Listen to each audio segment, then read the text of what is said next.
한다거나 우리가 너무 준비가 안 돼 있는 상황이라고 생각합니다. 그래서 우리는 그런 문제에 대해서 조금 더 진지하게 생각하고 접근해야 될 필요성이 있습니다.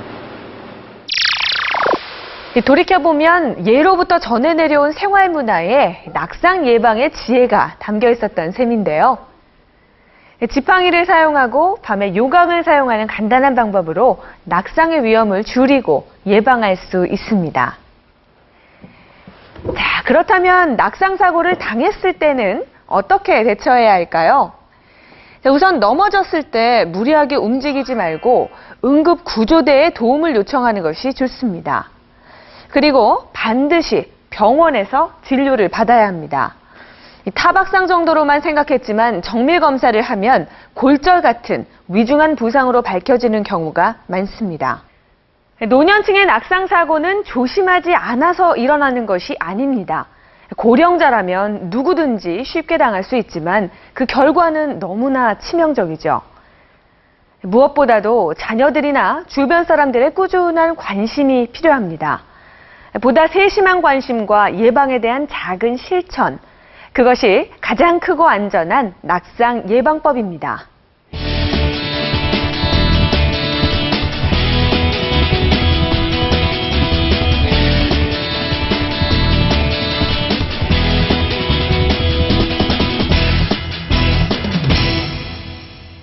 조선의 제26대 왕이었던 고종 황제가 많은 종류의 차 중에서도 특히 자주 마시던 차가 있었는데요.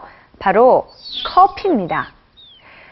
고종 황제는 자신을 만나러 오는 손님들에게도 주저없이 커피를 대접할 만큼 아주 대단한 커피 애호가였다고 하죠.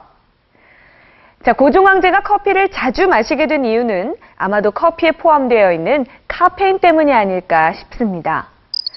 카페인은 적당히 섭취할 경우에는 피로감을 덜어주고 기분을 좋아지게 만들거나 단기간의 기억력을 상승시키는 효과가 있습니다.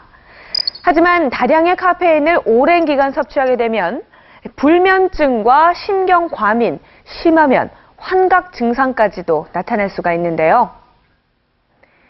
오늘은 약이 될 수도 독이 될 수도 있는 카페인의 두 얼굴에 대해 알아봅니다. 중독이 되면 쉽게 끊을 수 없는 카페인.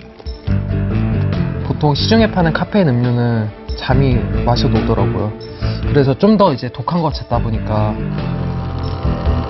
하지만 카페인 과다 섭취는 치명적인 부작용을 만들 수 있다. 집중이 안 돼요. 자꾸만 딴스라고 있는 거예요.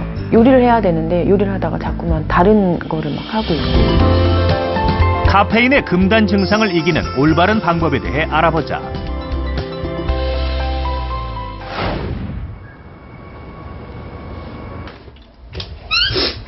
고윤정 씨는 하루의 시작을 반드시 커피로 시작한다.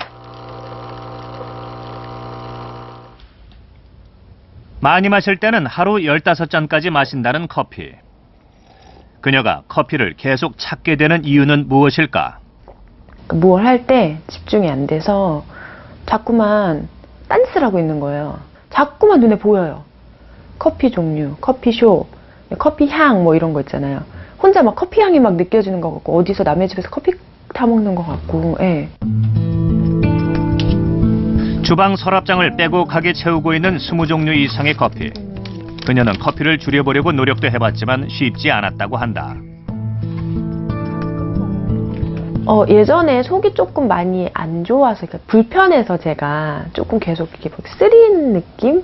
염증 같은 게 위에 있다고 하시더라고요. 그래서 안 먹으면 또 제가 또 스트레스를 받는 타입이래요.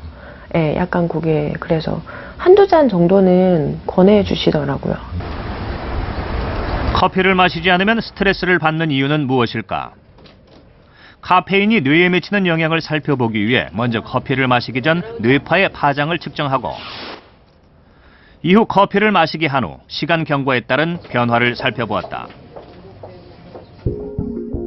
검사 결과 카페인을 섭취한 지 4시간이 지난 후에도 흥분과 긴장 상태를 담당하는 베타파의 활성화가 유지됐다.